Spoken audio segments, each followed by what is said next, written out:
Hello friends, welcome to আনডিজার্ভ।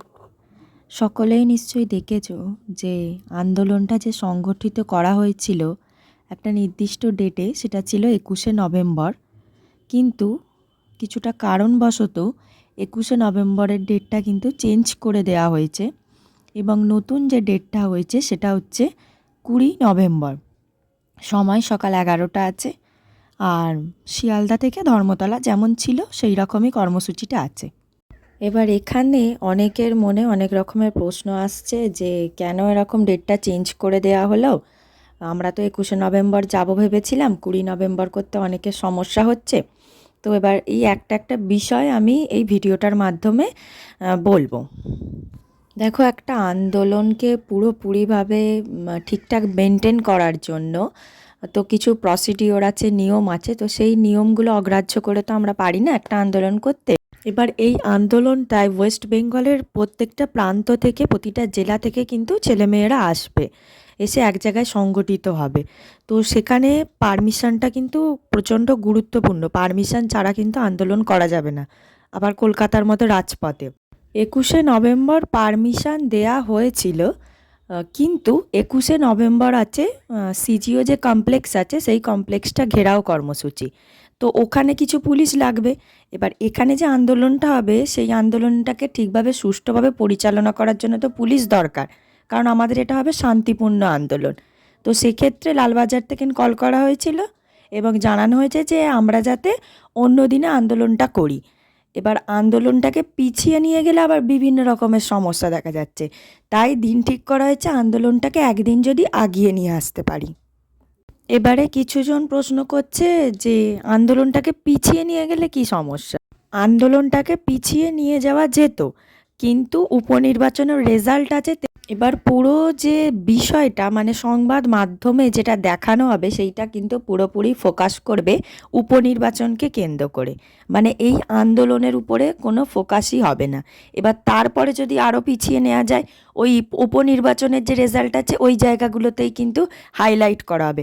মানে এই আন্দোলনটার যে বক্তব্য সেটা সাধারণ মানুষের কাছে পৌঁছাবেও না, আর উনি তো কর্ণপাত করবেন না। এটা আমরা আগেও দেখেছি, আগের যে আন্দোলনগুলো হয়েছে সেখানে ব্রেকিং নিউজ হিসাবে একবারও এই আন্দোলনটার বিষয়টাকে তুলে ধরেনি। খালি জাস্ট 2-4টে লাইন নিচে দিয়েছে আর একটা ছোট ছোট ক্লিপ সাইডে রেখে দিয়েছে। তো সেখান থেকে আমরা শিখেছি যে ওই রকম এমন একটা টাইম বাঁচতে হবে যেই টাইমটায় রাজ্যে সেরকম বড় কিছু সংগঠিত হচ্ছে না, তাহলে কিন্তু পুরো যে সংবাদ মাধ্যম আছে সেটা কিন্তু আমাদের বক্তব্যটা মানুষের কাছে তুলে ধরবে।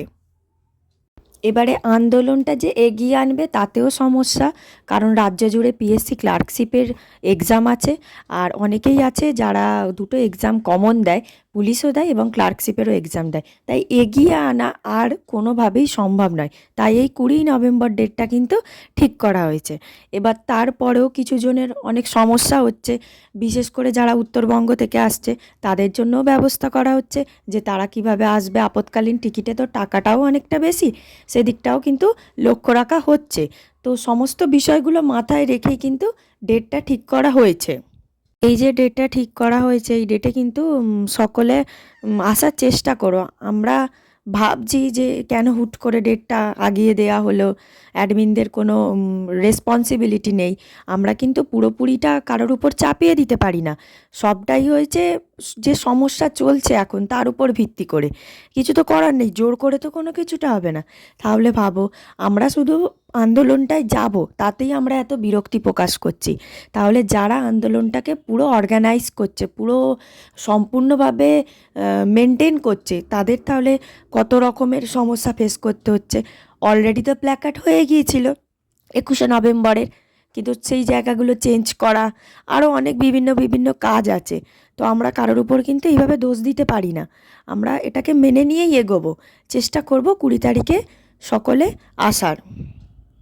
ওই দিনকে সকলেই এসো, বিশেষ করে মেয়েরা তো আছেই, মেয়েরা আসবেও অনেকে বলেছে। আরও মেয়েরা আসো, যারা আসবে না বলছিলে তারাও আসো।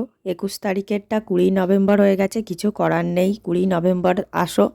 আর যারা দূরে আছে তাদের তো পাশে সবাই আছে। সকলে ভালো থেকো, আর আন্দোলনের পাশাপাশি পড়াশোনাটাও চালিয়ে যেও।